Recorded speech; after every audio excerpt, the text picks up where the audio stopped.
देखिए ये क्वेश्चन जो है 3 का डी पार्ट है और ये पेपर सेट है FW 346 2024 का, ठीक है। 7 सेट थे उसमें से FW वाला है ये। इसमें क्या कहानी है कि एक बैटरी से 4 ओम प्रतिरोध तार में धारा प्रवाहित की जाती है, ठीक है। जो 4 ओम का प्रतिरोध है उसमें किसी बैटरी से क्या प्रवाहित की जाती है, धारा, ठीक है। इसके बाद क्या होता है, उसी बैटरी से, जो बैटरी पहले थी, से एक अन्य 9 ओम प्रतिरोध में धारा प्रवाहित की जाती है।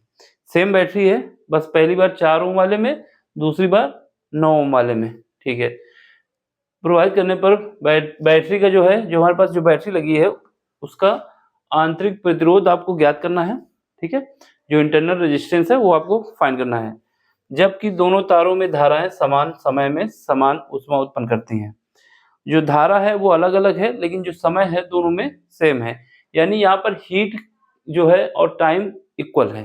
क्या लिखा है, समान समय में समान ऊष्मा, ठीक। तो यहाँ से हीट का फार्मूला हमें याद होना चाहिए। हीट का फार्मूला क्या होता है, हमारे पास जो ऊष्मा होती है, ठीक है, ऊष्मा जिसको हम H से भी लिख सकते हैं, इसका फार्मूला होता है जो करंट हमने फ्लो की है उसका स्क्वायर कर दिया जाए, फिर उसके बाद जो बैटरी हमने लगाई है, ठीक है, I स्क्वायर हो जाएगा, फिर उसका जो रेजिस्टेंस लगा हुआ है और इसके बाद समय। बात को समझो, ये क्या है, हीट। यहाँ पर ये जो करंट हम फ्लो कर रहे हैं, जो हमारा internal resistance sorry external resistance है और ये टाइम कितने समय के लिए, ये हीट होती है।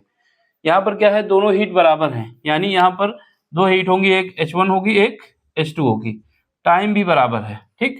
तो यहाँ से क्या हो जाएगा, यहाँ से H1 बराबर H2 करेंगे, ठीक है, क्योंकि करंट अलग अलग होगी दोनों में, ठीक है, क्योंकि रेजिस्टेंस अलग है। तो यहाँ से क्या होगा, I1 मान लेते हैं, एक में I1 का स्क्वायर, पहले का रेजिस्टेंस R1 हो जाएगा और पहले का समय T1 हो जाएगा। फिर उसके बाद क्या होगा, दूसरे की, जब दूसरी बार हम 9 ओम का प्रतिरोध लगाएंगे उसमें जो करंट फ्लो करेंगे उसकी करंट हो गई I2, ठीक है। यहाँ पर क्या हुआ, रेजिस्टेंस, रेजिस्टेंस यहाँ का कितना है, R2 है। समय क्या है, समय T2 है। इसमें बोला है कि जो समय है वो सेम है और ऊष्मा भी सेम है, तो यहाँ पर T1 और T2 बराबर है, T1 और T2 बराबर है, T1 बराबर T2 है, ये ऊपर ही लिख देते हैं, यहाँ ऊष्मा लिखा है। तो यहाँ से काट दोगे तो ये आपस में कट जाएंगे, क्यों, क्योंकि ये इक्वल है, ठीक है। तो यहाँ से हमारे पास क्या होगा, I1 और I2, इसका स्क्वायर निकालोगे, इससे डिवाइड कर देंगे, यहाँ क्या आएगा, यहाँ R2 डिवाइड बाई R1 आ जाएगा। इतनी बात समझ में आ गई। यहाँ पे T1 और T2 को हमने क्यों काटा है, क्योंकि ये दोनों इक्वल हैं, इस वजह से कट गए इसके हिसाब से। फिर उसके बाद हमने क्या किया है, ये I1 यहाँ पे I2 को डिवाइड किया है, स्क्वायर रूट के साथ एक साथ लिख दिया है। यहाँ पे R2 है, यहाँ R1 है, ठीक है। R1 की वैल्यू कितनी है, 4 और R2 की वैल्यू 9 है, ये भी हमें पता है। अब इसके बाद देखो, तो यहाँ से हमारे पास क्या आएगा, यहाँ पर हम क्या कर सकते हैं, यहाँ पे एक बात याद रखना, क्या याद रखना है कि हमारे पास जो करंट होती है, करंट क्या होती है, करंट और EMF में रिलेशन होती है। बैटरी क्या EMF हमारा E है, ठीक है, और इसके बाद यहाँ पर जो करंट है उसकी जगह पे हम क्या लिख सकते हैं, R प्लस R1 पहले वाले का। ये बात समझ में आई, ये बात कहाँ से आई है, हमारे पास जो EMF होता है, E इक्वल टू क्या होता है, वो होता है करंट जो फ्लो की जा रही है, फिर रेजिस्टेंस, क्योंकि इंटरनल रेजिस्टेंस ये जो है R इंटरनल रेजिस्टेंस है। यहाँ से R की वैल्यू जब निकालना चाहेंगे तो ऐसे निकाल आएगी ना, इसे डिवाइड करने के बाद। दूसरा I2 के लिखोगे तो I2 में भी E, क्योंकि यहाँ पर बैटरी सेम है ना, सेम बैटरी थी, बस हमारे पास रेजिस्टेंस चेंज हुआ था। तो सेम बैटरी है तो उसका रेजिस्टेंस भी, जो इंटरनल रेजिस्टेंस है वो भी सेम रहेगा, बस करंट अलग हो जाएगी, ये स्क्वायर आ जाएगा। इसकी वैल्यू कितनी है, इसकी वैल्यू 9 है और इसकी वैल्यू कितनी है, इसकी वैल्यू 4 है। स्क्वायर रूट दोनों का ले लो, दोनों का स्क्वायर रूट ले लोगे तो पहले इसको हम काट सकते हैं, ई से ई स्क्वायर कट जाएगा। क्यों कट जाएगा, क्योंकि यहाँ पर बैटरी सेम थी, एक ही बैटरी है ना, वही बैटरी से हमें सारा काम करना है, उसी बैटरी, ये शब्द लिखा हुआ है, जब वही बैटरी है तो उसका EMF भी सेम होगा, ठीक है। तो यहाँ से ये हमने हटा दिया है।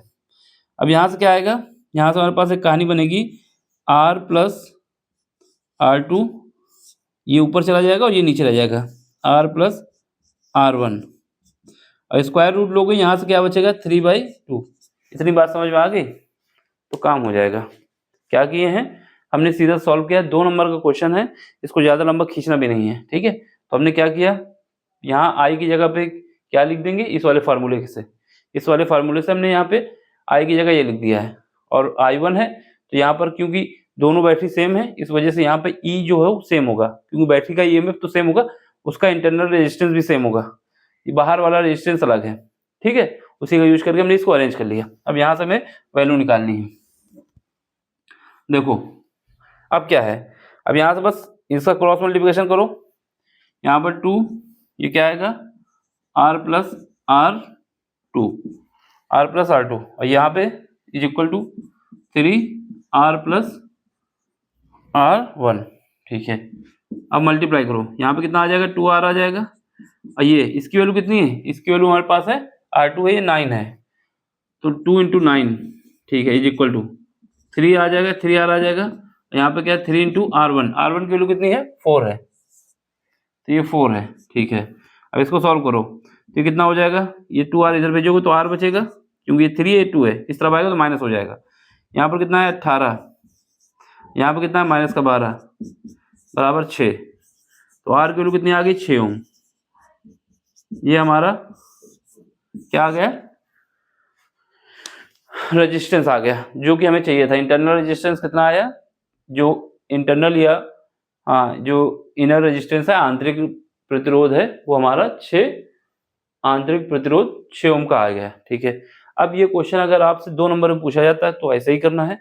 हाँ, अगर ये 3 नंबर में पूछा जाता है, 4 या 5 में पूछा जाता है तो आप डायग्राम बना सकते हैं। डायग्राम कैसे बनाएंगे कि पहले ये डायग्राम साइड में बनाना है जब 5 नंबर का क्वेश्चन पूछा जाए। पहला डायग्राम पहले केस के लिए बनाओगे, ठीक है।